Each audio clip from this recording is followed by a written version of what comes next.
Eu estava sentada na poltrona da sala.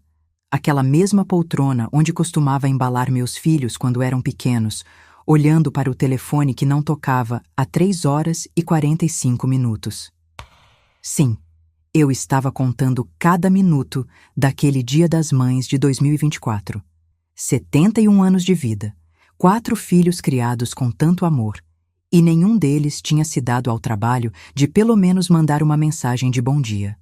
A casa estava tão silenciosa que eu conseguia ouvir o relógio de parede da cozinha marcando cada segundo da minha solidão. Era quase 7 da noite quando Luna apareceu na porta, com aquele jeitinho dela de sempre aparecer quando eu mais precisava. Mas dessa vez era diferente. Os olhos dela estavam vermelhos de tanto chorar e ela segurava alguma coisa na mão com tanta força que os nós dos dedos estavam brancos. Minha neta de 12 anos, a única pessoa no mundo que ainda lembrava que eu existia, tinha nas mãos algo que ia mudar minha vida para sempre. Vó, preciso te mostrar uma coisa, ela disse. E a voz estava tremendo de um jeito que nunca tinha ouvido antes. Mas promete que não vai ficar muito triste? Promete que não vai fazer nada perigoso? Que criança de 12 anos pede para a avó não fazer nada perigoso? Meu coração disparou na mesma hora. Antes de continuar, me conta nos comentários de qual cidade você está lendo essa história e se já passou por algo parecido com família. E não esquece de curtir para que mais pessoas vejam isso, porque, infelizmente, histórias como a minha são mais comuns do que deveriam ser. Eu pensei que fosse mais um dos desenhinhos que ela sempre me trazia, cuidadosamente coloridos com lápis de cor, ou talvez um cartão feito na escola com aquelas letras trêmulas que sempre me faziam sorrir. Luna sempre foi a única que lembrava das datas importantes. Aniversário, Dia das Mães, Natal, até o dia que eu me formei como professora. Ela sabia de cor todas as datas que marcaram minha vida. Desde pequeninha, quando mal conseguia subir no banquinho da cozinha, ela vinha aqui em casa todo fim de semana. Sábado de manhã, eu ouvia aquela vozinha gritando "Vó!" no portão e meu coração se enchia de alegria. A gente passava horas na cozinha, ela me ajudando a fazer bolo de cenoura, brigadeiro, aquele doce de leite que ela adorava. Domingo à tarde, ela se enroscava do meu lado no sofá e pedia para eu contar histórias da época que eu dava aula no colégio municipal, dos meus alunos travessos, de como era a vida quando eu era jovem. Era a filha que eu nunca tive dentro do corpo de uma neta. A única pessoa na família que me tratava como se eu ainda fosse uma pessoa interessante, não apenas uma velha que estava ocupando espaço no mundo. "O que foi, meu amor?" perguntei, fazendo um espaço ao meu lado no sofá. Ela se sentou no sofá, mas não conseguia me olhar nos olhos. As mãozinhas dela tremiam quando tirou um pendrive pequeno, azul, do bolso da blusa escola. "Vó, eu estava mexendo no computador lá de casa ontem de noite, quando papai e mamãe saíram para aquela festa da empresa. Sabe aquele pendrive que ele sempre deixa na gaveta da escrivaninha? Eu pensei que fossem fotos antigas da família, sabe? Queria ver se tinha foto sua de quando era nova, daquelas que você sempre diz que perdeu no incêndio." Meu coração começou a acelerar. Que incêndio? Eu nunca perdi fotos em incêndio nenhum. Luna morava com meu filho Roberto, o mais velho, que sempre foi o mais responsável, o mais organizado, aquele em quem eu sempre pude confiar. Pelo menos era o que eu pensava até aquela noite. "Continue, minha filha." "Vó, eu abri os arquivos e..." Não eram fotos. Eram gravações. Muitas gravações. Ela engoliu em seco. Gravações dos meus tios, do papai, da mamãe, de todo mundo falando sobre você. A forma como ela disse "sobre você" me gelou a espinha inteira. 71 anos de vida. E você desenvolve um instinto para essas coisas. Eu sabia, no fundo do meu coração, que algo estava muito, muito errado. "Que tipo de coisa, Luna?" Ela começou a chorar mais forte. "Eles estão planejando te internar, vó, dizendo que você está com demência, que não consegue mais cuidar de si mesma, e estão dividindo suas coisas. Já dividiram até sua casa." O mundo parou. Literalmente parou. Eu senti como se alguém tivesse arrancado o chão debaixo dos meus pés. Roberto, meu filho mais velho, aquele que eu criei com tanto carinho depois que o pai dele morreu jovem. Marisa, minha única filha, que eu ajudei a pagar a faculdade de enfermagem. João Pedro, que morou comigo até os 25 anos porque não conseguia se organizar financeiramente. E Fábio, o caçula, que sempre foi meu xodó. Isso não pode ser verdade, sussurrei, mais para mim mesma. Vó, quer ouvir? Eu não queria, mas precisava. Luna conectou o pendrive no notebook que eu tinha ganhado da escola quando me aposentei. Eram mais de 20 arquivos de áudio. Cliquei no primeiro, datado de 3 semanas atrás. A voz do Roberto ecoou pela sala. Pessoal, conversei com o Dr. Henrique hoje. Ele disse que se todos nós assinarmos um documento atestando que a mãe está com sintomas de demência, conseguimos a interdição em no máximo 2 meses. A voz da Marisa respondeu. Mas Roberto, ela está perfeitamente bem. Outro dia me ligou lembrando do aniversário da minha filha. Sabia até que presente queria comprar.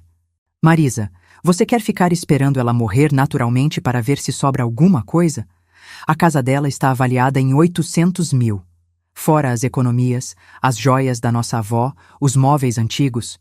Se ela resolver se casar de novo com algum velhinho interesseiro, ou decidir doar tudo para a caridade como aquela vizinha dela fez ano passado, a gente perde tudo. João Pedro entrou na conversa. O Roberto tem razão. E convenhamos, ela já está meio esquecida mesmo. Esses dias perguntou 2 vezes se eu já tinha almoçado. Isso não é esquecimento, João. Isso é carinho, rebateu Fábio. Ela sempre pergunta se a gente comeu. Fábio, você está desempregado há 6 meses. Sua esposa está grávida do 2º filho. Você vai precisar dessa grana, disse Roberto, com aquela voz de irmão mais velho que sempre usava para convencer os outros. E eu, com a empresa em crise, as dívidas no nome, preciso da minha parte o quanto antes. Pausei a gravação. Minhas mãos tremiam tanto que mal conseguia segurar o mouse. Luna me abraçou pelo braço. Respirei fundo e cliquei no 3º arquivo.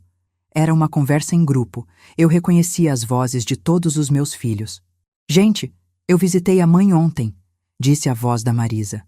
Ela fez aquela torta de maçã que a gente adorava quando era criança. Lembrava de cada ingrediente, cada detalhe das nossas infâncias. Isso não parece demência. Marisa, você está sendo sentimental, retrucou Roberto. É justamente esse tipo de lucidez esporádica que vai ajudar nosso caso. Chamamos de janelas de lucidez em casos avançados. Mas, gente, vocês ouviram o que estão falando? A voz do Fábio estava mais baixa. É nossa mãe. Fábio, você está desempregado há 8 meses. Sua esposa está grávida do 2º filho e vocês estão morando na casa da sogra. Você vai precisar da sua parte da herança muito mais do que sua consciência limpa, disse Roberto. João Pedro finalmente falou. O Roberto tem razão sobre uma coisa. Ela realmente está esquecendo algumas coisas. Esses dias perguntou 3 vezes se eu já tinha almoçado durante o almoço. João, isso não é esquecimento, eu disse para a tela. Isso é carinho. Sempre perguntei se vocês comeram porque vocês são meus filhos. Roberto continuou. Exato. Esses pequenos sinais vão se somar ao laudo.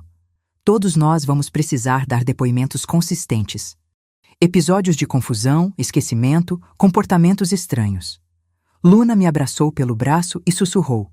Vó, tem mais gravações. Da mamãe falando sobre suas joias. Do tio João Pedro escolhendo móveis. E uma terrível da vovó Silvana sobre vender a casa. A voz da Silvana ecoou pelo notebook. Roberto, a casa da sua mãe está valendo 800 mil. Se conseguirmos vender logo depois da internação, conseguimos um preço melhor. E os móveis antigos? Já separei uma lista. Aquele armário, a cristaleira, a mesa de jantar, uns 50 mil em móveis, sem contar as joias. E se ela perceber que as coisas estão sumindo? Para isso serve o diagnóstico de demência. Qualquer reclamação dela, vamos falar que é confusão mental.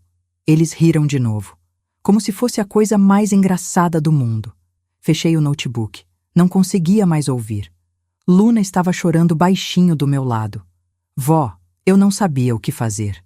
Não podia contar para o papai porque ele está no meio de tudo. Não posso contar para a mamãe porque ela concorda com tudo que ele fala.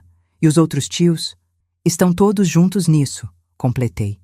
E naquele momento, pela primeira vez desde que meu marido morreu, eu me senti completamente sozinha no mundo. Mas durou só alguns segundos, porque olhei para a Luna e percebi que não estava sozinha. Eu tinha uma aliada. Uma aliada de 12 anos, mas que valia por um exército. Cliquei no segundo arquivo. Era uma conversa entre Roberto e um homem que falava de forma muito formal. Doutor Henrique, quanto tempo demora todo o processo legal? Roberto, com os laudos médicos que eu vou fornecer e os depoimentos da família, conseguimos a interdição em 60 dias. Sua mãe será internada na clínica que conversamos e vocês assumem controle total dos bens. Meus honorários são 15% do valor total dos bens. Doutor, e se ela resistir? Se disser que está bem? Roberto, trabalho com isso há 20 anos. Nessa idade, é muito comum a negação da doença. Quanto mais ela insistir que está sã, mais reforça o diagnóstico de demência. É um processo que sempre funciona. Eles riram. Riram. Uma risada baixa, conspiratória, como se estivessem planejando uma viagem de família, não destruindo a vida de uma pessoa. E os documentos da casa? Tudo pode ser transferido durante o processo. A clínica custa R$ 8.000 mensais, mas considerando o valor dos bens, é um investimento pequeno. Pausei a gravação porque minhas mãos tremiam. 71 anos vividos com honestidade e descobrir que eles estavam me tratando como um problema a ser resolvido. Vó, você está bem? Perguntou Luna, vendo que eu estava muito quieta. Estou, minha filha. Estou ótima. E pela primeira vez em 3 horas, isso era verdade, porque naquele momento eu tive uma ideia. Se eles queriam uma avó com demência, eu ia dar exatamente isso para eles, mas do meu jeito. Luna, posso te pedir uma coisa? Claro, vó. Você conseguiria gravar algumas conversas para mim sem ninguém saber? Ela me olhou com aqueles olhos espertos que sempre tiveram mais idade do que os 12 anos dela. Consegue gravar? Vó, eu conseguiria até filmar se você quiser. Tenho um celular que ganhei da mamãe e sei usar todos os aplicativos. Foi aí que eu soube que não estava sozinha nessa guerra. Passei o resto daquela madrugada de Dia das Mães ouvindo cada gravação, uma por uma. 23 arquivos de áudio que documentavam a traição mais completa que uma mãe pode sofrer. Descobri detalhes que me deixaram ainda mais chocada. Roberto já tinha falsificado minha assinatura em pelo menos 3 documentos. Eu reconheci minha letra, mas tinha algo errado. Pequenas diferenças que só alguém que assina o próprio nome há 71 anos conseguiria notar. Marisa tinha convencido o marido dela, que era corretor de imóveis, a avaliar minha casa por curiosidade, e eles já tinham uma proposta não oficial de compra. João Pedro já tinha escolhido quais móveis antigos queria ficar, inclusive tinha feito uma lista detalhada enviada para os irmãos por WhatsApp. Fábio, meu caçula, meu bebê, estava planejando vender as joias da minha mãe. Aquelas que ela me deixou antes de morrer, as únicas lembranças físicas que eu tinha dela, para pagar as dívidas de cartão de crédito dele. Mas a gravação que mais me chocou, que mais me partiu o coração, foi uma conversa entre as noras e genros numa festa de aniversário que eles fizeram semana passada. Uma festa da qual eu não fui convidada, obviamente. Gente, para falar a verdade, eu acho que a gente devia ter tomado essa decisão há muito tempo, disse a Patrícia, esposa do João Pedro. Ela é muito apegada àquela casa, muito teimosa. Se vocês conseguirem transferir ela para a clínica logo depois da venda da casa, ela nem vai ter tempo de sofrer com a perda. É até um favor que vocês estão fazendo. E outra coisa, completou o Marcelo, marido da Marisa. Vocês precisam pensar no futuro de vocês também.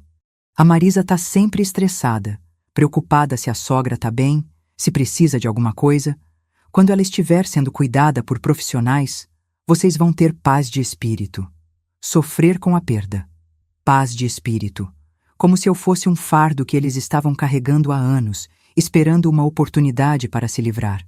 O que mais me doeu foi perceber que todos sabiam. Não era só meus filhos. As noras, os genros, todos estavam cientes do plano e nenhum deles, tentou me proteger ou pelo menos me avisar do que estava acontecendo. Quando Luna foi embora naquela madrugada, não sem antes me ensinar a usar o gravador de voz do celular, me mostrar como transferir arquivos e até baixar um aplicativo que grava conversas automaticamente. Eu me olhei no espelho do meu quarto. Conceição Santos Silva, 71 anos. Viúva há quase 40 anos. Aposentada depois de 35 anos dando aula para crianças do ensino fundamental. Mãe de 4 filhos. Avó de 5 netos. Proprietária de uma casa no centro histórico de Santos, herança do meu pai, que eu mantive em perfeito estado durante décadas. Uma mulher que sempre foi independente, que dirigia para qualquer lugar, cozinhava para a família inteira nos domingos, cuidava da própria casa sem ajuda de ninguém, pagava todas as contas em dia, lembrava de todos os aniversários, datas importantes, compromissos médicos de todo mundo. Uma mulher que, segundo meus próprios filhos, estava perdendo a capacidade de cuidar de si mesma. Mas se eles queriam uma velha senil que não sabia mais distinguir realidade de fantasia, eu ia dar exatamente isso para eles. Eu ia representar o melhor papel da minha vida. E no final, quando eles estivessem convencidos de que tinham ganhado, eu ia mostrar para eles quem realmente estava perdendo a capacidade de pensar direito. Na segunda-feira seguinte, acordei às 5 da manhã. Não porque estivesse ansiosa, mas porque tinha muito trabalho a fazer. Primeiro, liguei para o Roberto. Filho, você pode vir aqui em casa hoje? Estou um pouco confusa com umas coisas. Ensaiei essa frase umas 20 vezes na frente do espelho até soar natural. Confusa como, mãe? Ah, besteira minha. Esses remédios novos da pressão que o Dr. Cardoso receitou estão me deixando meio zonza, sabe? E eu queria te perguntar uma coisa sobre uns papéis aqui, mas não lembro mais o que era. Eu podia sentir a excitação na voz dele. Claro, mãe. Que tal eu ir aí no fim da tarde, depois do trabalho? Perfeito, filho. Ah, e Roberto, obrigada por ser sempre tão atencioso comigo. Não sei o que seria de mim sem você. A ironia era tão grande que até eu mesma me impressionei. Passei o dia inteiro me preparando para a performance da minha vida. Ensaiei gestos confusos, olhares perdidos, respostas hesitantes. Mas o mais importante, criei um cenário perfeitamente planejado para parecer desleixo. Deixei alguns remédios espalhados na mesa da cozinha, como se tivesse esquecido de guardá-los. Coloquei uma panela no fogão sem acender, mas longe de qualquer perigo real, porque eu não era louca. Deixei a torneira da pia meio aberta, apenas pingando. Espalhei alguns papéis pela mesa da sala, como se estivesse tentando organizar algo e tivesse perdido o fio da meada. Quando Roberto chegou, às 6:30 da tarde, eu estava sentada na poltrona da sala, olhando para os papéis com uma expressão que pratiquei durante horas, confusa, mas tentando parecer normal. Oi, mãe. Como você está? Levantei a cabeça devagar, como se estivesse voltando de um devaneio. Roberto? Nossa, que surpresa! Você não me avisou que viria. Fiz questão de olhar para o relógio na parede. Que horas são? Já é noite? Ele parou na porta da sala. Eu tinha ligado para ele às 6:30. Mãe, eu liguei mais cedo. Você me pediu para vir. Disse que estava confusa com umas coisas. Levei a mão à testa como se estivesse tentando forçar a memória. Ah, é verdade. Desculpa, filho. Suspirei fundo. Ando meio esquecida mesmo ultimamente. Deve ser a idade, né? Ou esses remédios novos. Não sei mais. Roberto entrou na sala e seus olhos foram direto para os papéis espalhados. O que são esses papéis, mãe? Ah, essa papelada toda. Sabe que eu não consigo mais entender essas coisas? Conta de luz, conta de água, aqueles extratos do banco. Está tudo muito complicado. Antigamente era mais simples. Ele se aproximou da mesa. Posso dar uma olhada? Te ajudar a organizar? Claro, filho. Você sempre foi bom com essas coisas. Enquanto ele mexia nos papéis completamente normais que eu tinha espalhado de propósito, eu me levantei e fui até a cozinha. Ele me seguiu e imediatamente notou os remédios na mesa, a panela no fogão, a torneira pingando. Vi nos olhos dele uma mistura de excitação e culpa. Excitação porque o plano dele estava funcionando melhor do que esperava. Culpa porque, no fundo, apesar de tudo, ele ainda era meu filho, e uma parte dele se lembrava de quem eu sempre fui para ele. Mãe, você tomou os remédios hoje? Olhei para os remédios na mesa como se os estivesse vendo pela primeira vez. Tomei. Acho que tomei. Ou foi ontem? Você sabe que dia é hoje, Roberto? É segunda-feira, mãe. Dia 13. Dia 13 de quê? De maio. Ah, claro. Mas fiz cara de quem continuava confusa. Roberto fechou o gás do fogão que nem estava ligado, fechou a torneira, começou a organizar os remédios. Mãe, você não acha que está na hora de ter alguém para te ajudar aqui em casa? Uma pessoa para te dar uma força com essas coisas do dia a dia? Ajudar com o quê, filho? Eu me viro muito bem sozinha. Sempre me virei. Eu sei, mãe, mas às vezes a gente vai ficando mais velho e precisa de uma ajudinha. Nada demais. Alguém para te lembrar dos remédios, para te ajudar com as contas. Nos próximos 20 minutos, Roberto fez pelo menos 15 perguntas para testar minha memória e minha capacidade de raciocínio. Perguntou que dia era. Eu respondi errado de propósito. Perguntou se eu tinha almoçado. Disse que não lembrava. Perguntou os nomes dos meus netos. Fingi confundir as idades, os nomes, quem era filho de quem. A cada resposta confusa minha, ele ficava mais animado. E eu ficava mais determinada. Quando ele foi embora, às 8 da noite, eu sabia que a primeira fase do meu plano tinha funcionado perfeitamente. No dia seguinte, ele ligou para os irmãos. Eu sei porque Luna estava lá e gravou a conversa inteira. Pessoal, fui ver a mãe ontem. A situação está muito pior do que imaginávamos. Ela está realmente esquecida, confusa. Deixou o remédio espalhado, quase ligou o fogão sem perceber. Não lembrava nem que tinha me ligado algumas horas antes. E o pior, ela não tem noção de que está confusa. Acha que está tudo normal. E assim começou minha vingança. Durante os próximos 2 meses, eu fingi estar perdendo a cabeça devagar, mas de forma consistente e convincente. Sempre que algum deles vinha me visitar, e de repente todos estavam muito preocupados comigo, eu esquecia conversas que tínhamos tido, confundia datas importantes, deixava pistas sutis de que não estava conseguindo me cuidar. Marisa trouxe uma cuidadora, só para ajudar algumas horinhas por dia, mãe, nada demais. João Pedro sugeriu, muito carinhosamente, que eu parasse de dirigir. Só por segurança, mãe, você entende, né? Fábio começou a me perguntar sobre documentos importantes, sobre onde eu guardava papéis do banco, da casa, para caso aconteça alguma emergência, mãe, só por precaução. Mas o que eles não sabiam é que Luna estava documentando tudo. Cada visita, cada conversa suspeita, cada movimento que eles faziam, pensando que eu estava perdendo a capacidade de perceber. E eu estava anotando cada detalhe num caderno que escondia dentro da Bíblia da minha mãe, no fundo da estante do quarto, o único lugar da casa onde eu sabia que nenhum deles jamais olharia. 3 semanas depois do Dia das Mães que mudou minha vida, eu já tinha me tornado uma atriz consumada. Toda manhã, antes mesmo de escovar os dentes, eu me olhava no espelho do banheiro e ensaiava expressões de confusão. Praticava esquecer nomes de pessoas que conhecia há décadas, trocar datas importantes, parecer perdida nos cômodos da minha própria casa.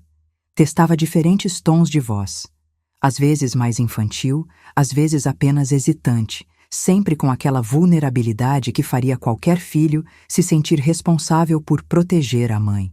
Mas por dentro, eu estava mais lúcida e determinada do que nunca. Cada detalhe do plano deles estava sendo meticulosamente documentado. Cada conversa gravada com a ajuda da Luna, cada movimento calculado registrado no meu caderno secreto que eu escondia dentro da Bíblia da minha mãe. Eles achavam que estavam orquestrando minha queda, mas na verdade estavam construindo sua própria ruína. A cuidadora que Marisa trouxe, Dona Carmen, era uma senhora de 60 anos, cabelos grisalhos, sempre presos num coque impecável, muito simpática e atenciosa, que vinha 3 vezes por semana para me dar uma mãozinha com as tarefas básicas, como minha filha explicou. Carmen tinha mais de 20 anos de experiência cuidando de idosos e tinha aquele jeito maternal que em outras circunstâncias teria me deixado confortável. No começo, eu me senti genuinamente culpada por enganá-la também. Afinal, Carmen não tinha culpa nenhuma do que meus filhos estavam tramando. Ela estava ali apenas fazendo o seu trabalho, tentando me ajudar com carinho e profissionalismo. Mas logo percebi que ela não tinha sido contratada apenas para me auxiliar. Ela tinha sido contratada especificamente para observar e relatar meticulosamente meu estado mental para minha filha. Todas as nossas conversas, desde as mais banais até as aparentemente mais íntimas, eram detalhadamente descritas em relatórios diários que Carmen enviava para Marisa por WhatsApp. Eu sabia disso porque Luna, com aquela genialidade tecnológica que só uma geração criada na era digital pode ter, havia conseguido acessar o celular da cuidadora e me mostrava todas as mensagens. Dona Conceição está muito mais confusa hoje. Escrevi a Carmen numa terça-feira, depois de eu ter fingido esquecer onde guardava os talheres. Perguntou 3 vezes que dia era, procurou o açúcar dentro da geladeira e, na hora do almoço, disse que não lembrava se já tinha tomado o remédio da pressão. Recomendo aumentar a supervisão. Hoje ela me confundiu com a filha dela, dizia outro relatório. Ficou me contando histórias da infância dos filhos, como se eu fosse a Marisa. Quando eu disse que era a Carmen, ela ficou muito constrangida e disse que estava meio aérea ultimamente. Eu lia esses relatórios através de Luna e ficava genuinamente impressionada com a minha própria performance de atriz. Estava conseguindo convencer até mesmo uma profissional experiente da área, que havia visto centenas de casos reais de demência ao longo da carreira. Mas o que realmente me deixou chocada e que mudou completamente a dinâmica do meu plano de vingança foi descobrir que eles tinham acelerado drasticamente o cronograma. Numa gravação que Luna fez na casa de Roberto, ela havia desenvolvido um sistema impressionante, deixando o celular gravando escondido em lugares estratégicos. Ouvi meu filho mais velho conversando com o Dr. Henrique numa ligação em viva voz. Doutor, sobre nossa conversa da semana passada. Quanto tempo mesmo para conseguirmos efetivar a internação? Roberto, considerando todo o histórico de comportamento errático que vocês estão documentando e levando em conta que ela já tem uma cuidadora profissional atestando deterioração cognitiva progressiva, podemos dar entrada na papelada na próxima semana. Com os laudos que eu vou fornecer, em no máximo 30 dias, ela estará internada na clínica. 30 dias. Eles tinham diminuído o prazo original pela metade. Meu coração acelerou quando ouvi isso. E a questão legal dos bens, doutor? Do controle financeiro? Já preparei toda a documentação necessária para a transferência de tutela. No exato momento da interdição judicial, vocês assumem controle total e irrestrito sobre todos os bens dela. A casa pode ser vendida imediatamente, as contas bancárias administradas, os investimentos movimentados, tudo conforme conversamos no nosso acordo. Perfeito. E os riscos? Alguma chance dela conseguir reverter a decisão? Dr. Henrique riu de um jeito que me deu calafrios. Roberto, filho, com o histórico que vocês estão construindo, mais o meu laudo técnico, mais o testemunho unânime da família atestando incapacidade, é matematicamente impossível ela reverter. E mesmo que tentasse, quem acreditaria numa mulher oficialmente diagnosticada com demência? Quando desliguei o áudio, minhas mãos tremiam de indignação. Não era apenas ganância. Era uma operação calculada, fria, sistemática. Eles não estavam apenas roubando minha herança. Estavam destruindo completamente minha identidade legal, minha capacidade de defesa, minha própria existência como pessoa autônoma. Naquela noite, quando Luna veio me visitar, ela havia criado a desculpa perfeita de que estava fazendo um trabalho escolar sobre qualidade de vida na terceira idade, para justificar as visitas frequentes, e chegava sempre com cadernos e livros para dar credibilidade à farsa. Eu estava particularmente determinada e, confesso, assustada com o que tinha descoberto. Vó, você parece diferente hoje. Aconteceu alguma coisa? Ouvi a gravação de hoje mais cedo, minha filha. Eles reduziram o prazo para 30 dias. Luna ficou visivelmente tensa. Isso é muito pouco tempo, vó. O que a gente vai fazer? Vamos acelerar também, mas preciso de muito mais do que temos agora. Preciso que eles se entreguem completamente, que falem sobre os detalhes financeiros, sobre a divisão dos bens, sobre os documentos falsificados. Como assim? Eu me levantei da poltrona e comecei a andar pela sala, como sempre fazia quando estava planejando alguma coisa importante. Um hábito que desenvolvi durante meus 35 anos como professora, quando preparava aulas complexas. Luna, você sabe que eu sempre fui uma pessoa estratégica, né? Quando eu dava aula, eu não improvisava. Preparava cada lição com meses de antecedência, antecipava cada dúvida que os alunos poderiam ter, planejava cada atividade nos mínimos detalhes. Sei, vó, você sempre foi a pessoa mais organizada que eu conheço. Então, eu vou aplicar a mesma metodologia aqui. Se eles querem uma velha senil, eu vou dar a eles a performance mais convincente da minha vida. Mas não qualquer tipo de confusão mental. Vou criar episódios específicos que os forcem a acelerar ainda mais o plano. E quando pessoas desesperadas aceleram suas ações, elas invariavelmente cometem erros graves.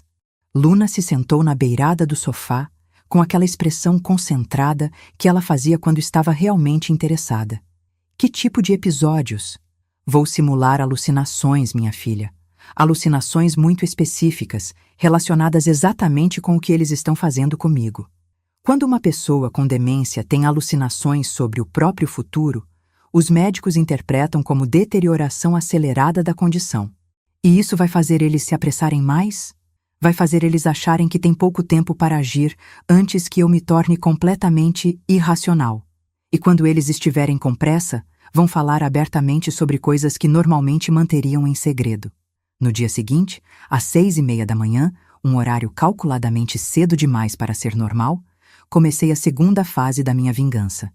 Liguei para Roberto com a voz trêmula, simulando terror genuíno. Roberto, é você mesmo? Graças a Deus você atendeu? Mãe, que horário é esse para ligar? Você está bem? Não, filho, não estou bem. Não estou bem mesmo. Você pode vir aqui urgente? Por favor, preciso muito de você. O que aconteceu? Tem gente estranha na minha casa. Gente que não devia estar aqui. Ouvi ele se movimentando do outro lado da linha, provavelmente se levantando da cama. Que gente, mãe? De que você está falando? Não sei. São uns homens de terno escuro. Eles entraram aqui durante a madrugada. Estão mexendo nas minhas coisas, pegando papéis importantes, vasculhando meus armários. Acho que são ladrões, ou coisa pior. Eu podia ouvir a respiração dele acelerando, o interesse genuíno misturado com excitação. Mãe, calma, respira, não tem ninguém aí. Você está sozinha em casa, lembra?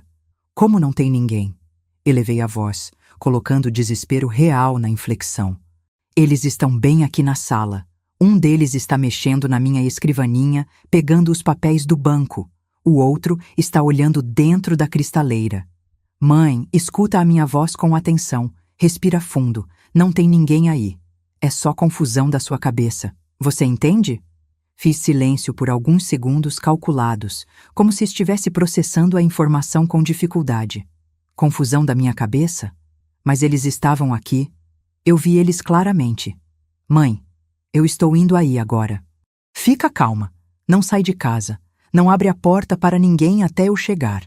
Roberto chegou em exatos 18 minutos. Um recorde de velocidade que demonstrava quão ansioso ele estava para confirmar meu surto psicótico. Quando ele entrou, usando a chave que eu havia dado a ele anos atrás para emergências, eu estava sentada na poltrona da sala, olhando ao redor com uma expressão cuidadosamente ensaiada de confusão e medo residual. Cadê os homens que estavam aqui, Roberto? Eles foram embora quando ouviram seu carro? Mãe, não tinha ninguém aqui. Você teve uma alucinação. Sabe o que é isso? Alucinação? Não, filho, não é possível. Eles estavam bem aqui, bem na minha frente. Um deles até falou comigo. Roberto se aproximou, com aquele tom condescendente que ele usava quando achava que estava lidando com alguém incapaz. O que ele disse, mãe? Disse que eu devia sair desta casa, que não era mais minha, que meu tempo aqui tinha acabado. Fiz uma pausa dramática. Mas isso não faz sentido, né? Esta casa é minha há 40 anos. Vi Roberto engolir em seco. A ironia cruel da minha alucinação não havia passado despercebida por ele. No fundo, ele sabia que meu subconsciente havia criado uma metáfora perfeita para o que ele estava realmente fazendo comigo. Mãe, você não pode mais ficar sozinha aqui. Não é seguro. Por que não é seguro? Esta é minha casa há 40 anos. Porque você está tendo confusões, imaginando coisas que não existem. E se você sair de casa achando que tem alguém te perseguindo? E se você se machucar? No mesmo dia, ele ligou para os irmãos. Luna, que havia passado a tarde estudando lá em casa, gravou tudo.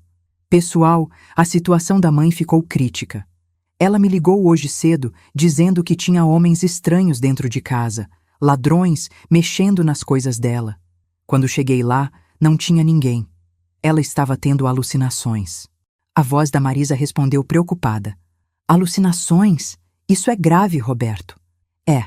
E o pior é que a alucinação dela era sobre homens querendo tirar ela de casa, como se o subconsciente dela soubesse que algo vai mudar. Vocês acham que ela desconfia de alguma coisa? Perguntou Fábio. Não, ela não tem capacidade para isso. É só o cérebro dela processando informações de forma confusa. Então, é a hora de acelerar o processo, disse João Pedro. Se ela está tendo alucinações, o doutor Henrique vai ter ainda mais argumentos para a internação. E foi exatamente isso que aconteceu. No dia seguinte, Roberto ligou para o Dr. Henrique e relatou meu episódio psicótico. No final da semana, o médico veio fazer uma visita domiciliar para avaliar meu estado. Dr. Henrique era um homem na faixa dos 55 anos, cabelos completamente grisalhos penteados com gel, óculos de armação dourada caros, vestindo um terno azul marinho impecável. Tinha aquele jeito formalmente solícito que deveria passar confiança e competência médica, mas que para mim só transmitia falsidade calculada e ganância mal disfarçada. Ele chegou pontualmente às 14h, acompanhado de Roberto e carregando uma pasta de couro marrom cheia de papéis e formulários pré-preparados. Dona Conceição, muito prazer em conhecê-la pessoalmente. Sou o Dr. Henrique Tavares, geriatra. Seu filho me contou que a senhora anda passando por alguns momentos de confusão ultimamente. Confusa? Eu não estou confusa coisa nenhuma. Você que é confuso, aparecendo na minha casa sem avisar, sem ser convidado. Roberto interveio rapidamente, com aquele tom protetor que ele havia aperfeiçoado nas últimas semanas. Mãe, eu te falei ontem durante o jantar que o doutor viria hoje para dar uma olhada em você. Lembra? Você até pediu para eu fazer aquele bolo de chocolate que você gosta. Você não me falou nada, respondi com irritação genuína, olhando para ele com desconfiança. E eu não fiz bolo nenhum. Que história é essa? Dr. Henrique trocou um olhar significativo com Roberto e fez uma anotação no seu bloco de papel timbrado. Dona Conceição, sou especialista em medicina geriátrica. Trabalho exclusivamente com pessoas da sua faixa etária, ajudando a identificar e tratar condições que podem afetar a qualidade de vida. Da minha faixa etária? E que faixa etária você acha que eu tenho? Segundo os documentos que seu filho me forneceu, a senhora tem 71 anos. 71 anos? Que absurdo completo! Eu tenho 52 anos, acabei de fazer aniversário no mês passado. Você deve estar confundindo com outra pessoa. Vi Roberto fechar os olhos brevemente, como se estivesse aliviado por eu ter fornecido exatamente o tipo de resposta que eles precisavam ouvir. Durante os seguintes 50 minutos, Dr. Henrique me submeteu ao que eu depois descobri ser o mini-exame do estado mental, uma série de perguntas para avaliar função cognitiva. Para cada pergunta, eu fornecia uma resposta cuidadosamente calibrada. Errada o suficiente para parecer comprometimento mental, mas não tão absurda que parecesse encenação. Dona Conceição, que dia da semana é hoje? É quinta-feira. Era segunda-feira. E em que mês estamos? Março? Não, abril. Ou maio. Esses meses todos se parecem. A senhora consegue me dizer o nome do atual presidente do Brasil? Ah, claro. É o Fernando Henrique Cardoso. Ele havia saído da presidência há mais de 20 anos. Cada resposta equivocada era meticulosamente anotada pelo Dr. Henrique, que ocasionalmente fazia perguntas para Roberto, sempre na minha frente, como se eu não fosse capaz de compreender. Ela sempre foi assim, ou isso é recente? É recente, doutor. Começou há uns 2 meses. No começo eram pequenos esquecimentos, mas está piorando rápido. E episódios de paranoia? Doutor, esta manhã ela me ligou às 6h30 dizendo que tinha homens estranhos dentro de casa. Quando cheguei aqui, estava tendo alucinações visuais completas.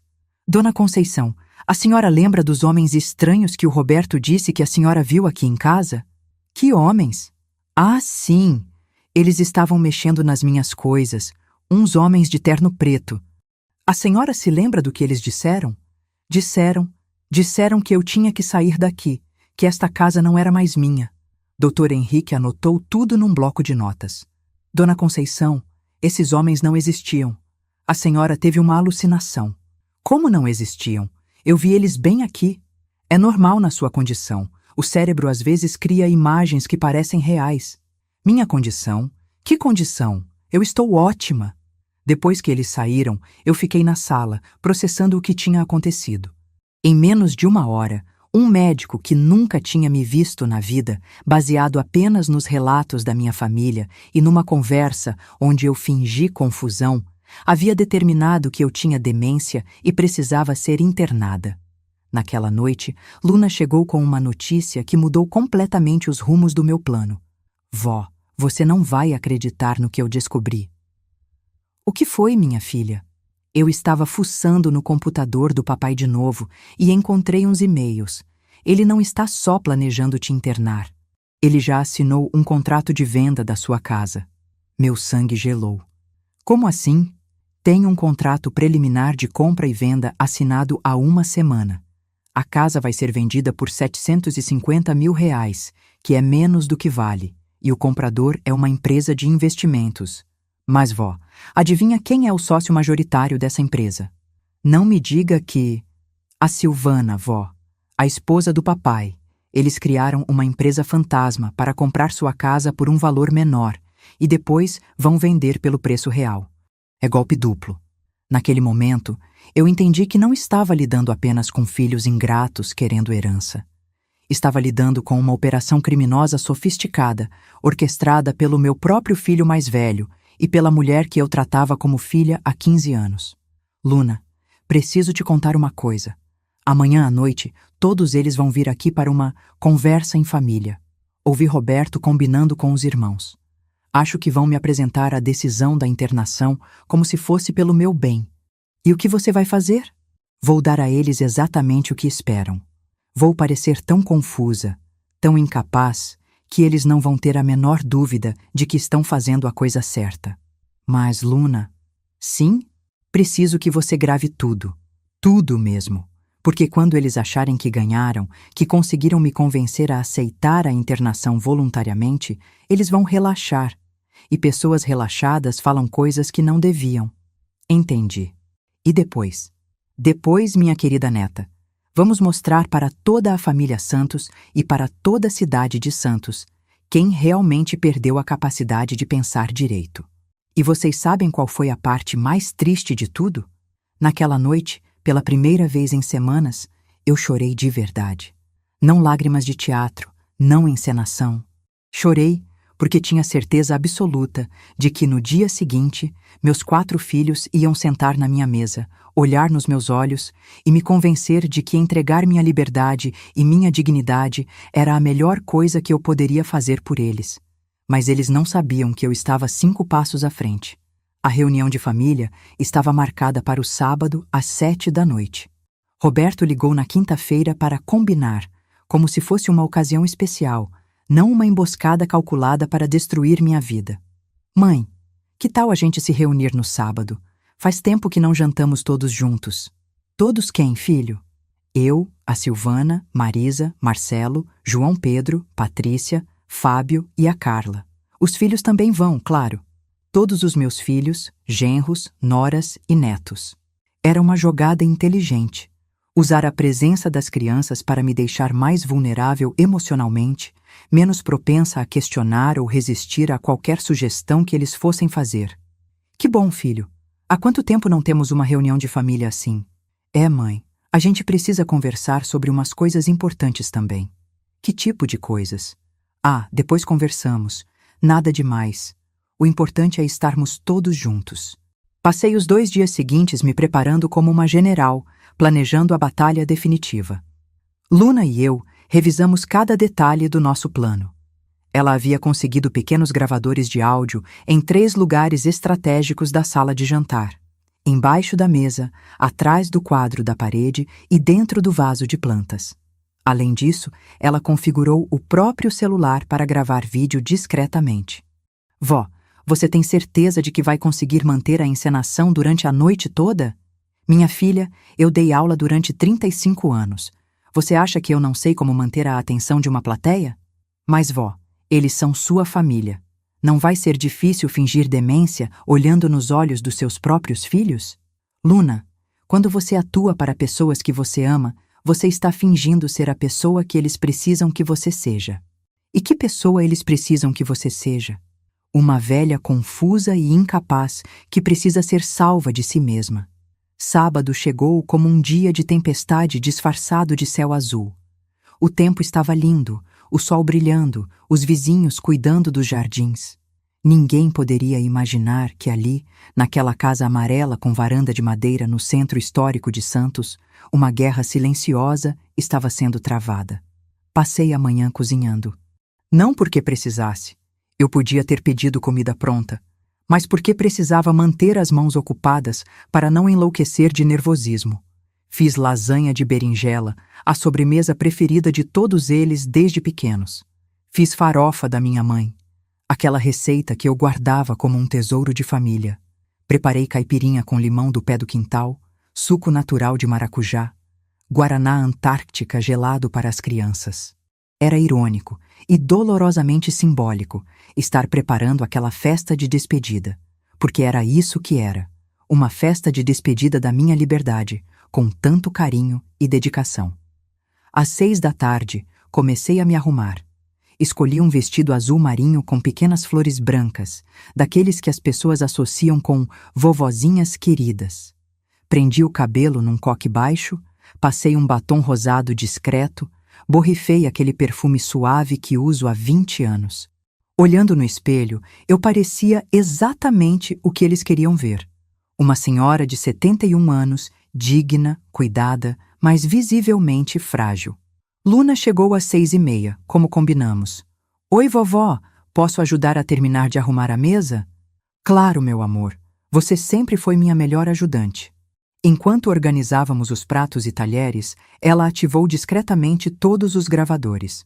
Em 15 minutos, minha sala de jantar havia se transformado num estúdio de gravação profissional, sem que ninguém jamais pudesse suspeitar. Vó, você está preparada? Estou, filha. E você? Eu estou. Mas, vó, que foi? Depois de hoje, nada mais vai ser igual, vai? Eu parei o que estava fazendo e olhei para ela. 12 anos, mas com uma sabedoria que me impressionava todos os dias. Não, Luna. Depois de hoje, eu espero que tudo seja melhor. Às 7 em ponto, começaram a chegar. Roberto e Silvana foram os primeiros, ele carregando uma garrafa de vinho e ela com um buquê de flores amarelas. Marisa e Marcelo chegaram logo depois, acompanhados dos 2 filhos. João Pedro e Patrícia trouxeram um pavê de chocolate. Fábio e Carla foram os últimos, ela visivelmente grávida do segundo filho. Que alegria ver todo mundo aqui! Exclamei, abraçando cada um com o carinho genuíno de sempre. Há quanto tempo não tínhamos uma reunião dessas? É mesmo, mãe, disse Marisa, me beijando no rosto. A gente precisa fazer isso mais vezes. Durante a primeira hora, tudo correu como uma reunião de família normal. Conversamos sobre trabalho, sobre os netos, sobre os planos para as férias de julho. Rimos de histórias antigas, relembrei episódios da infância deles, atualizei todo mundo sobre as novidades da vizinhança. Mas eu percebia os olhares. As trocadas de olhares entre eles, os gestos discretos, a tensão mal disfarçada. Todos sabiam por que estavam ali, exceto eu. Pelo menos teoricamente. Foi durante a sobremesa que Roberto finalmente abriu o jogo. Mãe, a gente queria conversar sobre uma coisa importante com você. Que coisa, filho? É sobre você, sobre como você está, sobre o futuro. Fingi uma expressão levemente confusa. O futuro? Que futuro? Eu estou bem, graças a Deus. Marisa se inclinou na cadeira. Mãe, a gente tem notado que você anda meio esquecida, meio confusa com algumas coisas. Confusa? Que absurdo! Eu estou ótima. Mãe, João Pedro entrou na conversa.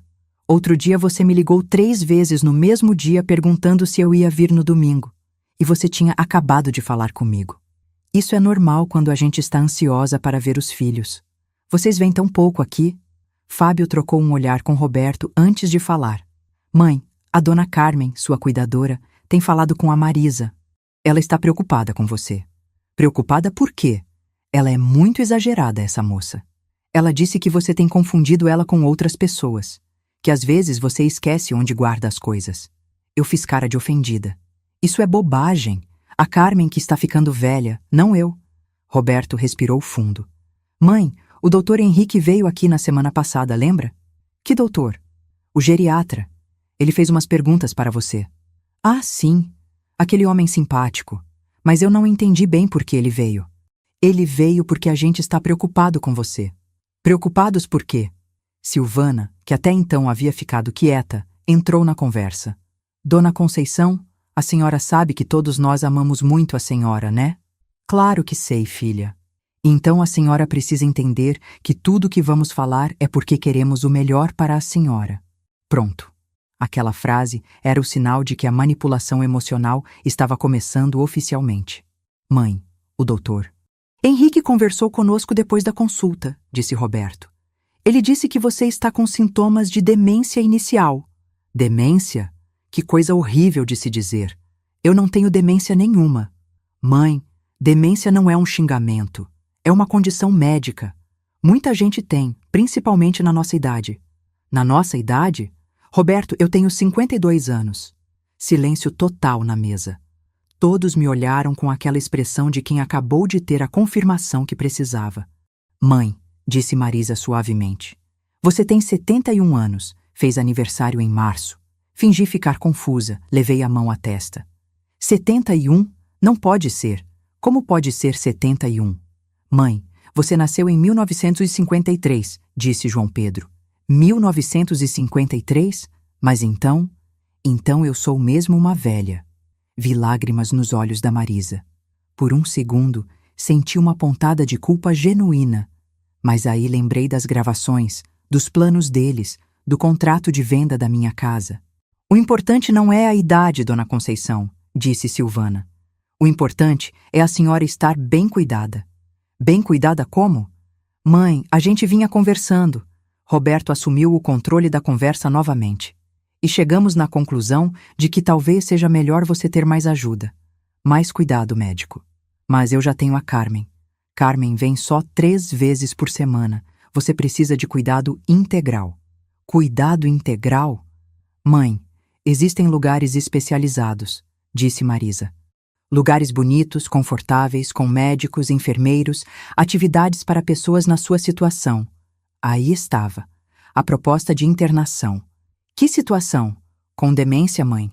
Eu não tenho demência. Elevei a voz, fingindo irritação. Mãe, calma, disse Fábio. Ninguém está dizendo que você tem culpa. Isso acontece com muita gente. Mas vocês estão querendo me pôr num hospício? Não é hospício, mãe. Roberto explicou pacientemente. É uma clínica especializada.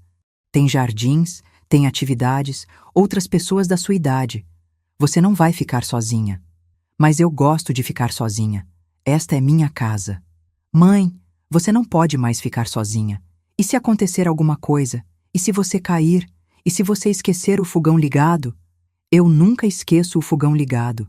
Mãe, na semana passada você ligou para o Roberto dizendo que tinha homens estranhos aqui dentro, disse Marisa. Homens que não existiam. Eles existiam, sim. Estavam mexendo nas minhas coisas. Marcelo, que até então não havia falado, entrou na conversa. Dona Conceição, com todo respeito, a senhora teve uma alucinação. É normal na demência. Normal? É, mãe, disse Roberto. Doutor Henrique explicou para a gente. À medida que a doença progride, a pessoa começa a ver coisas, ouvir coisas. Então vocês acham que eu sou louca? Você não é louca, vó, disse Luna, falando pela primeira vez desde que todos chegaram. Você só está doente. Olhei para ela e por um segundo quase esqueci que estávamos atuando. Doente como, minha filha? Na cabeça, vó, mas tem tratamento. E o tratamento é me trancar numa clínica? Não é trancar, dona Conceição, disse Patrícia. É cuidar. A senhora vai ter médicos, remédios, fisioterapia, terapia ocupacional. E minha casa? Silêncio. Por alguns segundos, ninguém respondeu. Sua casa vai continuar sendo sua, mãe, disse Roberto finalmente. Então, por que eu não posso ficar nela? Porque você precisa de cuidados que a gente não pode dar aqui. Por que não podem? Porque a gente trabalha, mãe. Tem família própria. Eu fiquei em silêncio, como se estivesse processando tudo aquilo. E se eu não quiser ir? Outro silêncio desconfortável. Mãe, você quer ficar bem, não quer? Perguntou Marisa. Claro que quero. Então você precisa aceitar ajuda. Mas eu estou bem aqui. Você acha que está bem, disse Roberto. Mas não está. O doutor Henrique explicou que isso é normal. Pessoas com demência não percebem que estão doentes. Então vocês vão me obrigar? Ninguém vai obrigar você a nada, mãe, disse Fábio. Mas se você não aceitar voluntariamente, talvez a gente precise tomar algumas decisões legais. Que decisões legais? Roberto respirou fundo. Interdição, mãe. Um processo onde o juiz decide que você precisa de um responsável legal. Um responsável legal? Alguém que tome conta dos seus bens, das suas decisões, da sua saúde? E quem seria esse alguém? A gente, mãe? Seus filhos? E aí, finalmente, eles começaram a se entregar.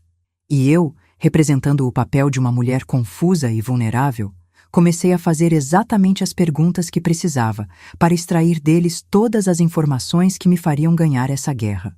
Vocês vão tomar conta dos meus bens?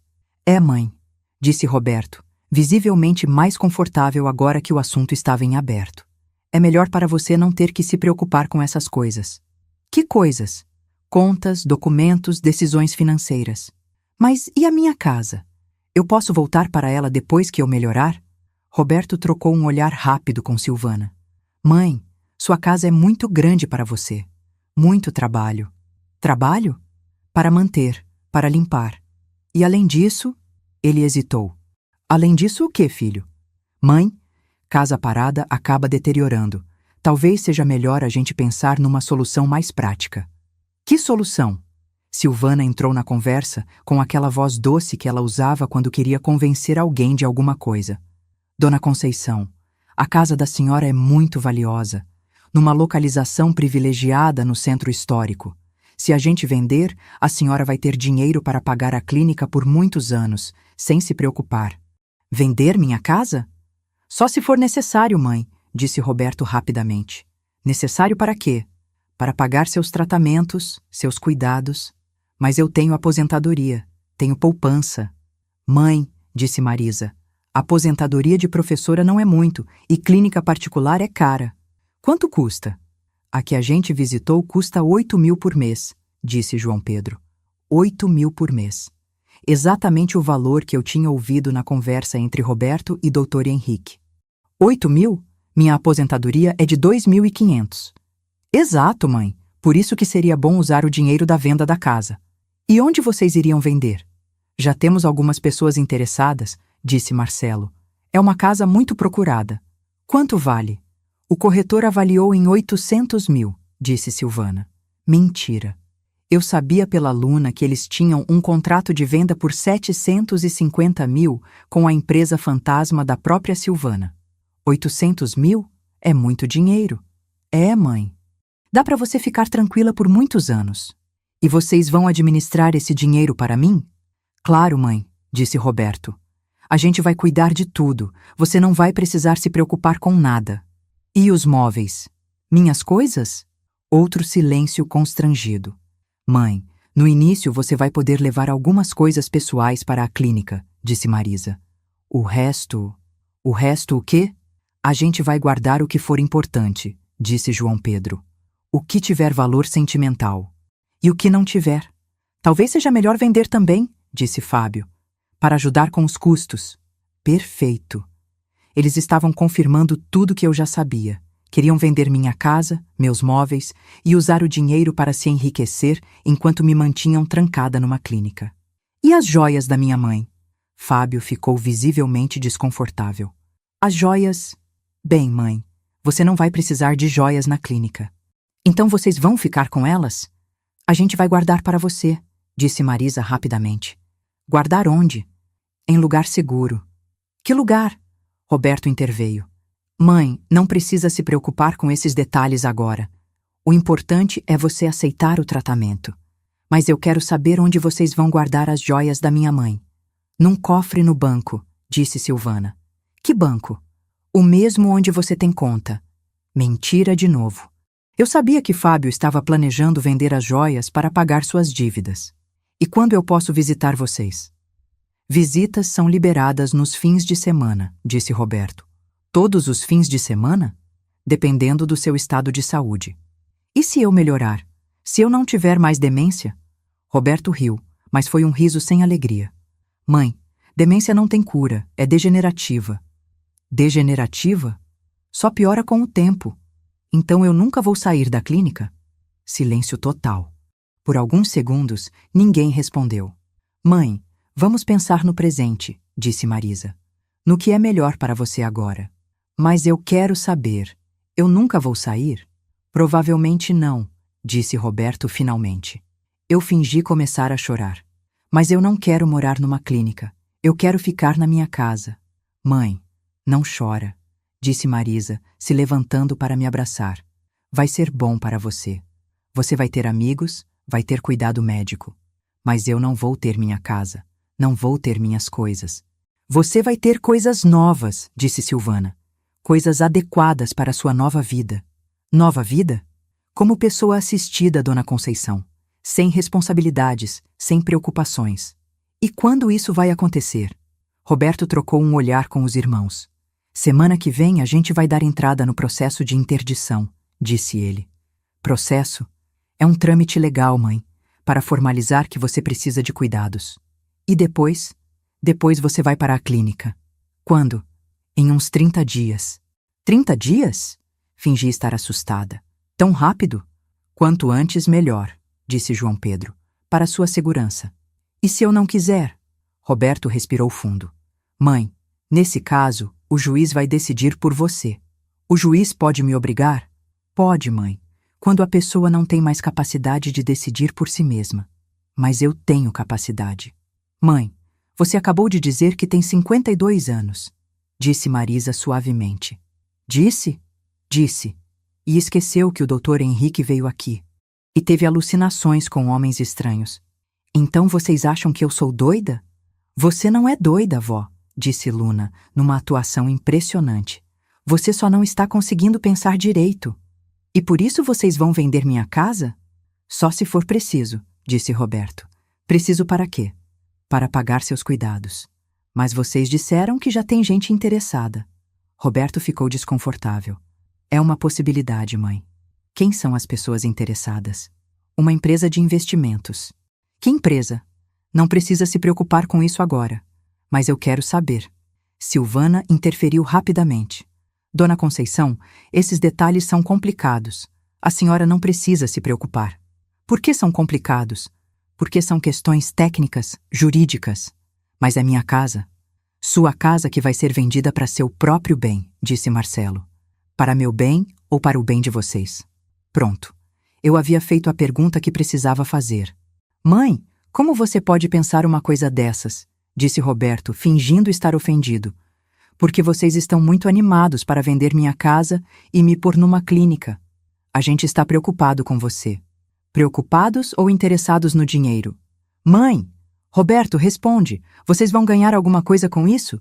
Roberto olhou para os irmãos, claramente desconfortável com a pergunta direta. Mãe, se sobrar algum dinheiro depois de pagar todos os seus cuidados, logicamente seria da família. Que dinheiro?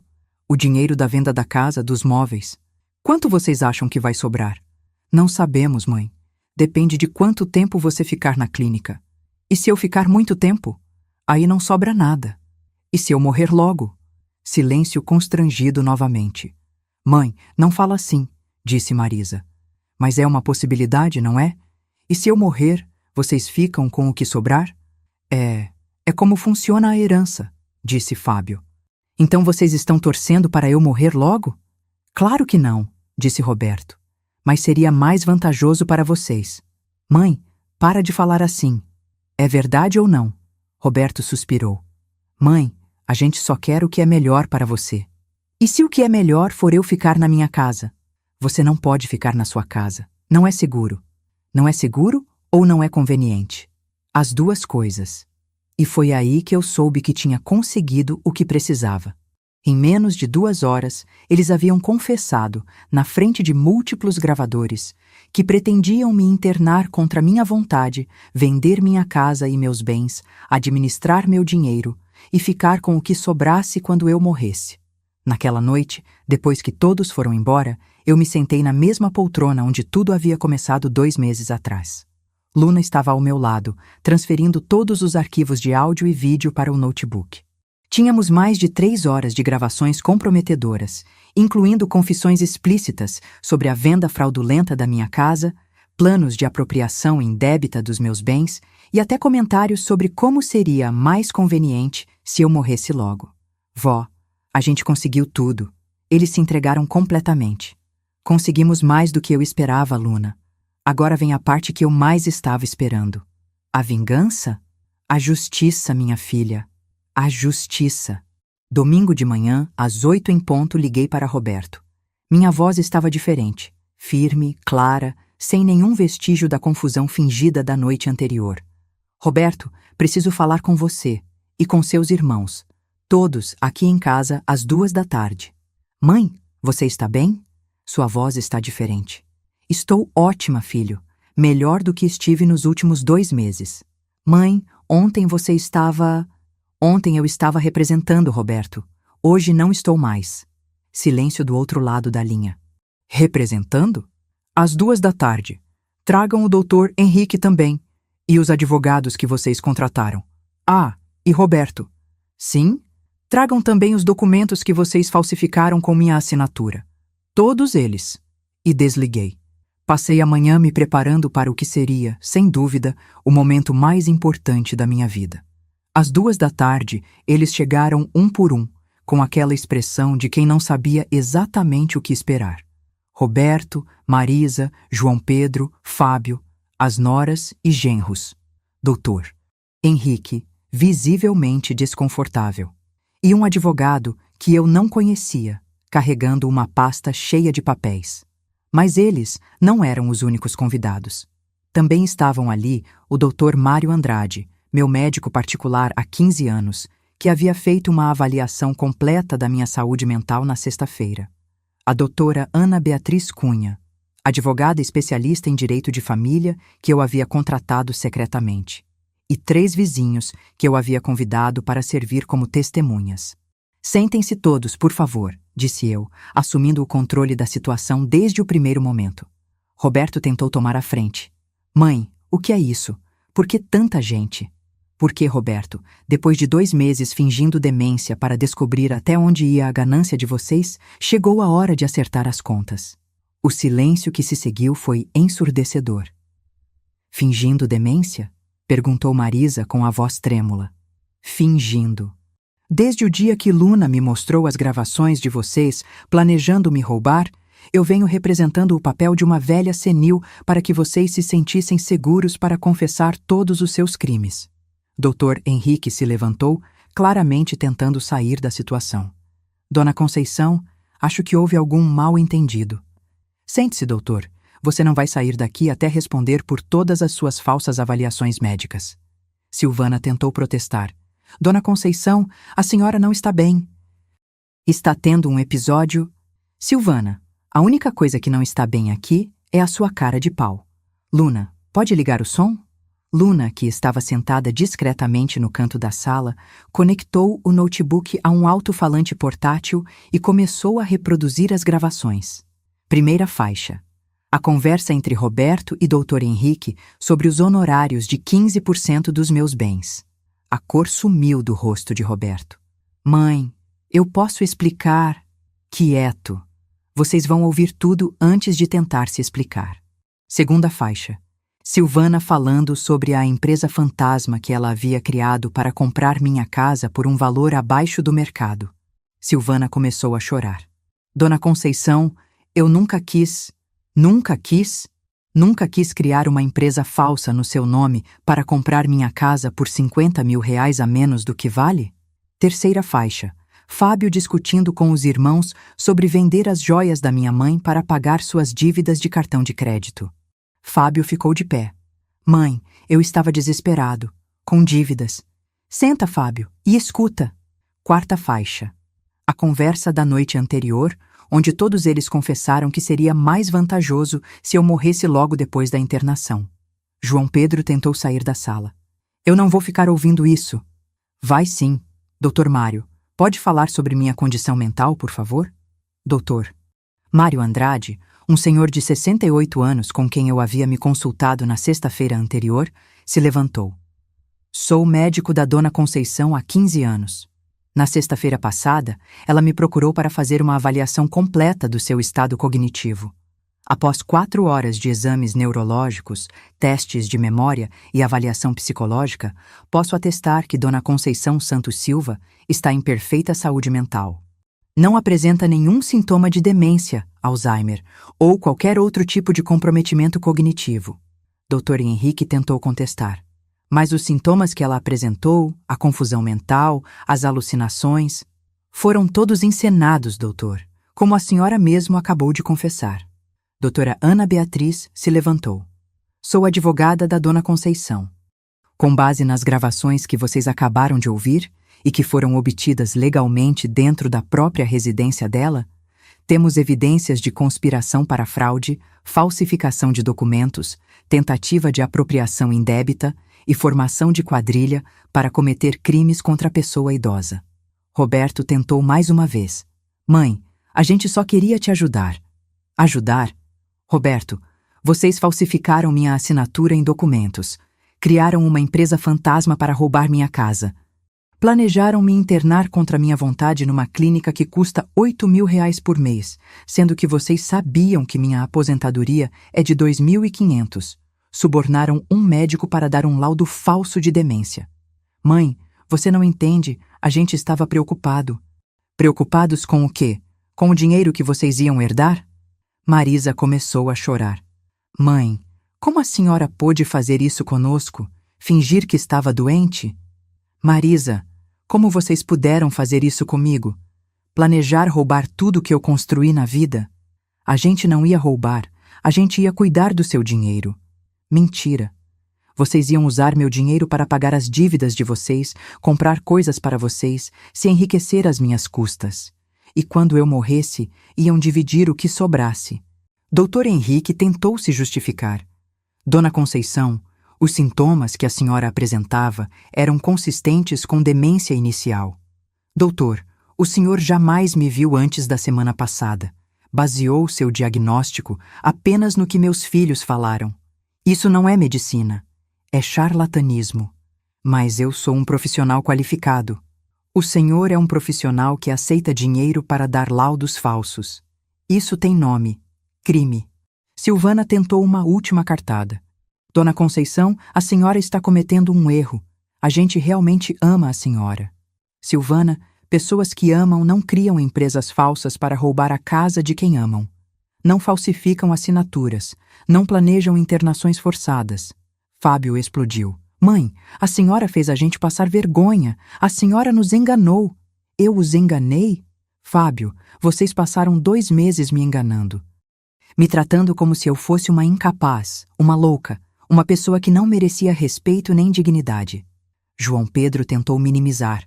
Mãe, talvez a gente tenha exagerado, mas as intenções eram boas. João, não existem intenções boas quando se trata de roubar alguém. E era isso que vocês estavam fazendo, me roubando. Doutora. Ana Beatriz voltou a falar. Com base em todas as evidências que temos, vou entrar com as seguintes ações: anulação de todos os documentos falsificados, pedido de indenização por danos morais, representação criminal contra todos os envolvidos por crime contra o idoso e interdição preventiva dos bens de todos eles até que a justiça determine o valor das reparações. Roberto ficou desesperado. Mãe, a senhora não pode fazer isso conosco. Somos sua família. Família? Roberto, família não faz o que vocês fizeram comigo. Marisa implorou. Mãe, a gente pode conversar, resolver isso em família. Marisa, a chance de resolver isso em família vocês tiveram durante 71 anos. Escolheram resolver na justiça. Dr. Henrique tentou sair novamente.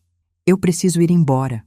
Doutor, o senhor vai ficar aqui até assinar um documento reconhecendo que o laudo que deu sobre mim era falso. Caso contrário, a polícia vai te buscar em casa amanhã de manhã.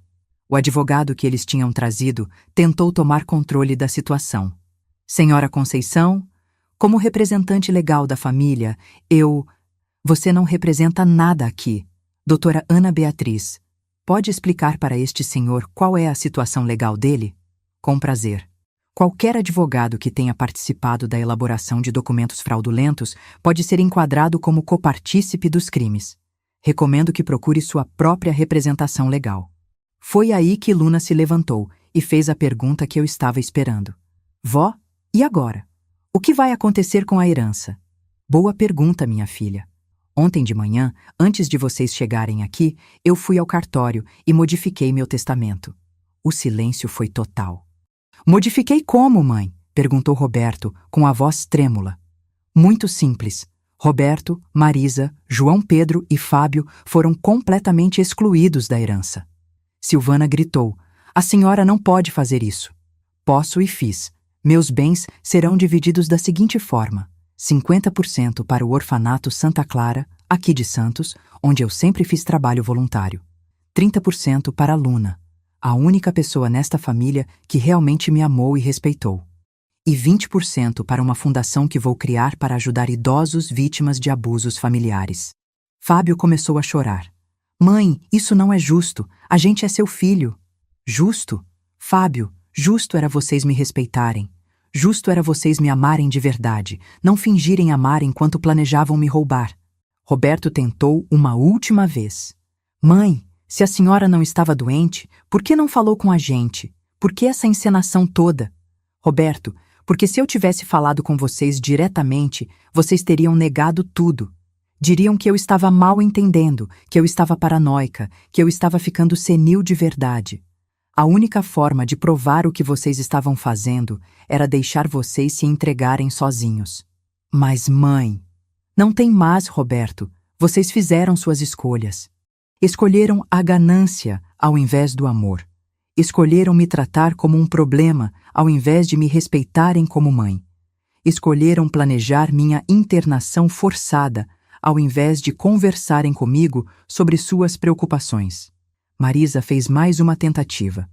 Mãe, a gente pode recomeçar, esquecer tudo isso.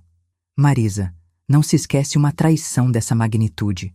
Não se esquece de descobrir que seus próprios filhos estão torcendo para você morrer logo para ficarem com sua herança. Doutor, Henrique finalmente assinou o documento, reconhecendo a falsidade do laudo. O advogado dos meus filhos saiu da casa sem dizer uma palavra. Os vizinhos que haviam servido como testemunhas foram embora depois de assinar os depoimentos. Um por um, meus filhos saíram da minha casa. Roberto foi o último. Mãe, eu nunca vou te perdoar por isso. Roberto, eu é que nunca vou perdoar vocês. Vocês destruíram nossa família, não eu. Quando a porta se fechou pela última vez, eu e Luna ficamos sozinhas na sala. Vó, você tem certeza de que foi a coisa certa? Luna, minha filha, durante 71 anos eu fui uma mãe dedicada. Trabalhei, me sacrifiquei, amei incondicionalmente. Eles retribuíram planejando me roubar e me trancar numa clínica. Se isso não merece consequências, então nada neste mundo merece. E agora? Agora eu vou viver os anos que me restam com dignidade. Vou ver você crescer, se formar, se casar. Vou trabalhar na fundação para ajudar outros idosos que passam pelo que eu passei. E vou morrer sabendo que não deixei passar impune a maior traição da minha vida. Vó? Que foi, minha filha? Eu te amo. Eu também te amo, Luna. Você me salvou. Se não fosse por você, eu estaria internada numa clínica agora, enquanto eles se divertiam com meu dinheiro. 6 meses depois, Roberto, Marisa, João Pedro e Fábio foram condenados por crime contra o idoso e fraude. Doutor. Henrique perdeu o registro médico e foi condenado a 3 anos de prisão em regime semiaberto. Silvana teve que devolver os 50 mil reais que já havia recebido como entrada da venda fraudulenta da minha casa, mais juros e correção monetária. O processo judicial foi longo e doloroso. Durante os 6 meses que durou, eu precisei reviver cada momento da traição, cada gravação, cada mentira que eles contaram sobre mim. Mas valeu a pena. A justiça reconheceu que eu havia sido vítima de um esquema criminoso organizado pelos meus próprios filhos. Eu continuo morando na minha casa amarela, no centro histórico de Santos. A casa que eles queriam vender por 750 mil reais para uma empresa fantasma, hoje vale mais de 900 mil, segundo a última avaliação que fiz. Luna vem me visitar todos os fins de semana, e nossa relação ficou ainda mais forte depois de tudo que passamos juntas. Ela está no 1º ano do ensino médio, tirando 8 excelentes, e sonha em estudar direito para defender vovós como você, como ela diz. A Fundação Conceição Santos, que eu criei para ajudar idosos vítimas de abusos familiares, já funcionou como um refúgio para mais de 200 pessoas na minha situação. Temos uma equipe de advogados, psicólogos e assistentes sociais que trabalham gratuitamente.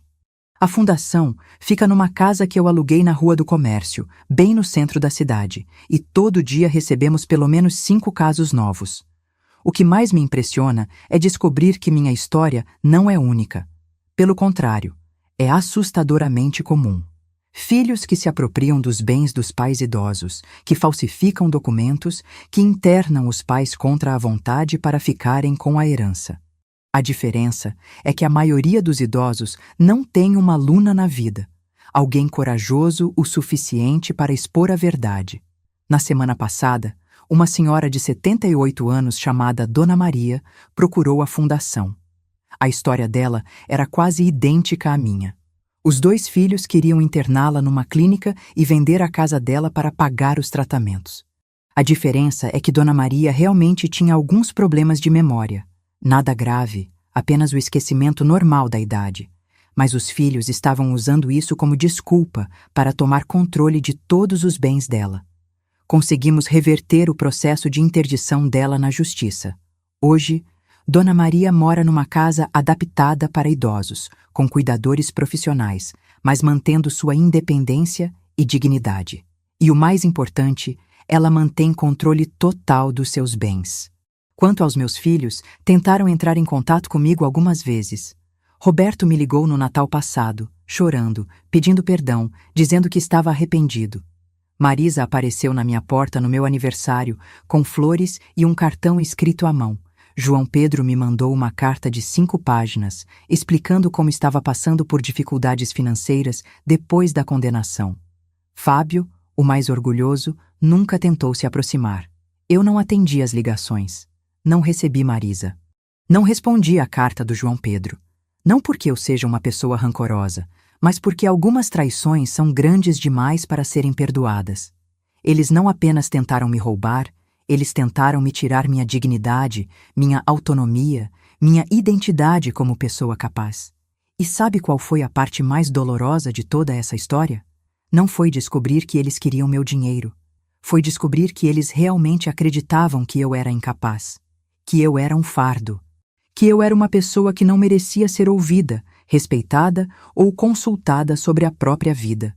Durante aqueles 2 meses, fingindo demência, eu pude ver como as pessoas tratam idosos que consideram incompetentes, com condescendência, com impaciência, como se fossem crianças grandes que não entendem o que é melhor para elas. Foi uma lição humilhante sobre como a sociedade vê o envelhecimento, mas também foi uma lição sobre resistência, sobre a importância de lutar pela própria dignidade, mesmo quando as pessoas mais próximas tentam tirá-la de você. Sobre como o amor verdadeiro se diferencia da manipulação disfarçada de cuidado. Luna, que hoje tem 13 anos, virou uma espécie de mascote da fundação. Ela ajuda a organizar os arquivos, acompanha alguns atendimentos, sempre que apropriado, e principalmente serve como inspiração para outros idosos. Se uma menina de 12 anos conseguiu salvar a avó dela, vocês também conseguem se salvar. Eu sempre digo para as pessoas que nos procuram. A verdade é que Luna me salvou de 2 formas. Primeiro, me alertando sobre o plano dos meus filhos. Segundo, me mostrando que família de verdade não é sobre parentesco biológico. É sobre quem está ao seu lado nos momentos mais difíceis. Hoje, quando me olho no espelho, vejo uma mulher de 72 anos que soube se defender, que não aceitou ser tratada como incapaz, que lutou pela própria dignidade e venceu. Vejo rugas que contam histórias de resistência, não de submissão. E vocês sabem o que eu faria diferente se pudesse voltar no tempo? Nada. Absolutamente nada. Porque às vezes, para descobrir quem realmente te ama, você precisa fingir ser vulnerável. E às vezes, para proteger sua dignidade, você precisa estar disposta a perder pessoas que você pensava que eram importantes na sua vida. O dinheiro que meus filhos tanto cobiçavam continua comigo.